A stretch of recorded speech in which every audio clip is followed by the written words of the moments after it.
Good evening, dear sisters and brothers. Welcome to the evening session of Being Heartful Every Day with Swadhyaya. Tonight marks day 10 of our continued journey into the theme Designing Destiny. With each day, we realize more clearly that destiny is not static storyline.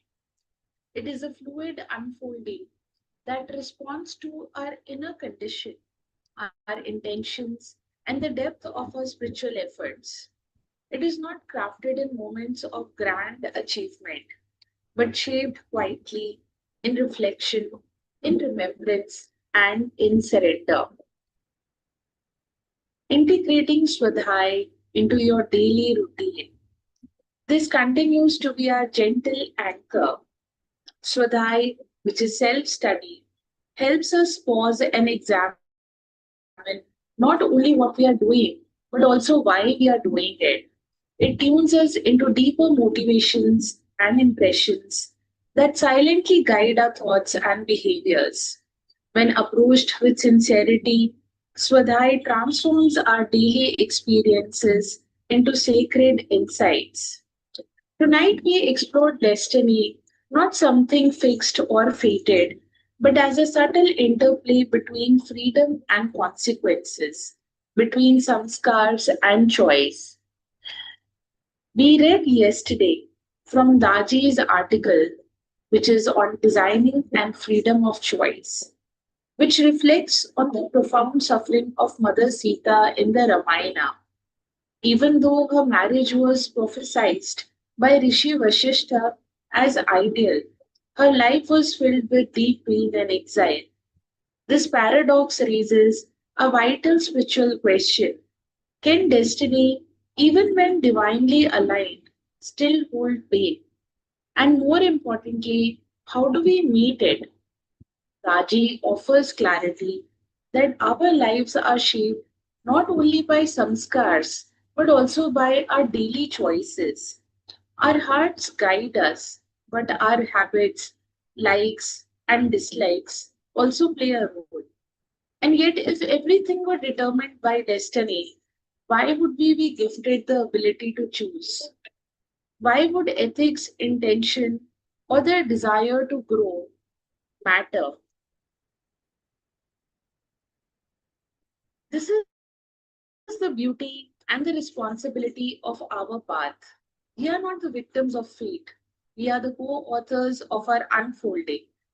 It is not that pain disappears when we walk the spiritual path, but it becomes meaningful.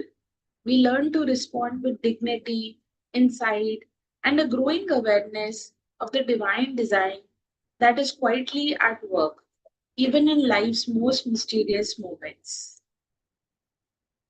As always, dear sisters and brothers, this sacred space is not just for us. If someone in your life is seeking direction, purpose, or peace, you might consider inviting them to join the BHED sessions and also the Heartfulness master classes with them. We will now return to the inspirational reading, which is from the article by Daji, Destiny and Freedom of Choices.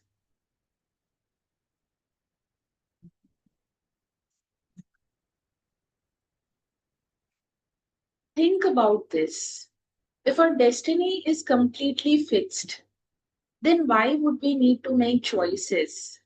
And are the choices that we make every day also determined by our destiny? If it was so, then why would we need to be concerned about ethics and the consequences of our actions? Why would we need to relinquish our desires? Desires create problems. In fact, the problems they create are what prevent our evolution. Many of these stems from our samskars that come from our past and they trouble us. But what about the desires we create in the present environment? It is these desires that interfere with our destiny. We always have the freedom to choose. Let me give you our example. Say you want an iPhone, Can that desire come from the past? There were no iPhones earlier to create that samskar in you. So, where does your wish come from? It falls into the category of samskars called acquisitiveness. It could be for an iPhone or a big house or $1 million. This acquisitiveness in turn creates many other impulses or tendencies. It diverts us from our main destiny. Going back to the Ramayana, would Lord Rama have chosen differently? Would he have done something for his wife? He could have announced, I accept her as she is. I have full confidence in her purity. But he did not. Instead, he abandoned her and she was exiled to the forest for a second time because he was influenced by his people, by their judgment, and his sense of duty to them. He tested Mother Sita's purity by asking, you were with Ravana for almost a year. Can you prove that you did nothing wrong? Why did he ask this? He wanted his people to see and be convinced that the king's wife was pure. She had no argument, for she knew that she was pure. She could walk through fire with confidence and prove her sanctity and purity. She also could have asked Lord Rama, my beloved, you were also a year away from me. What did you do in the jungle alone? But she kept quiet. She could not believe it. Lord Rama interrogated Mother Sita publicly because of the pressure he felt to please his people. In this case, destiny was altered by the interference of others and the consequences of his choice.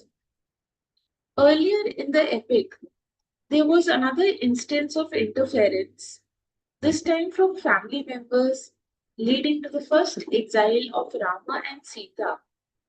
Rama's father, King Dashrath, had a younger wife who wanted her son to rule the kingdom instead of Rama. As a result of her influence over her husband and Rama's obedience and sense of duty, the couple were exiled to the forest where Ravana kidnapped Sita. Once again, we could ask, could Lord Rama have chosen differently? In a similar way, we are also not islets. We are influenced by others, and decisions are made on our behalf by so many people. Such interference changes destinies. Lord Rama did not have a difficulty destiny in his fortune, but others created turbulence, and the rest of the epic speaks for itself. The second avatar of ancient India, Lord Krishna, tried to change people's notion of duty. He said, yes, you must perform your duty as a king as prescribed. But hundreds of times during the great epic of Mahabharata, he told Bhishma, you are doing the wrong thing by pledging an oath of loyalty to the throne of Hastinapur. There's nothing like to a kingdom. Our loyalty is to the truth, to dharma. Take the side of right. Bhishma didn't understand these concepts because he was still living with the old values, with a sense of loyalty to the throne of Hastinapur. Dear brothers and sisters, now let us take a quiet moment to let the meaning of these words settle in. And as it is time, let us now come together to offer the universal prayer,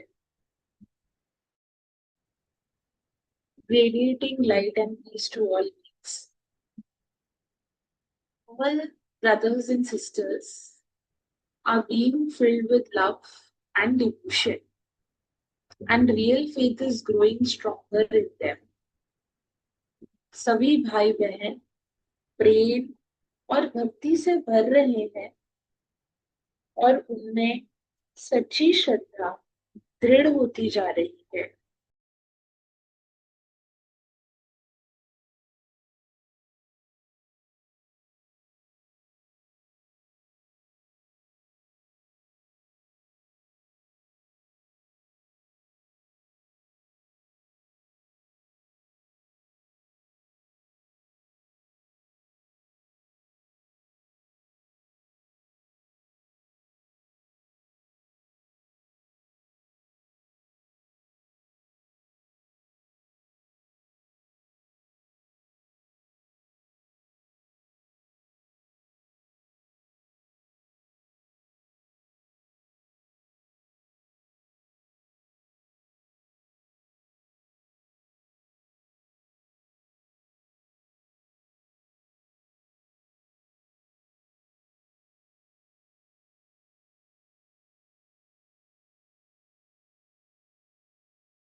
May this universal prayer and its sacred vibration touch the depths of every heart, inspiring an awakening of love and collective spirit of unity amongst all.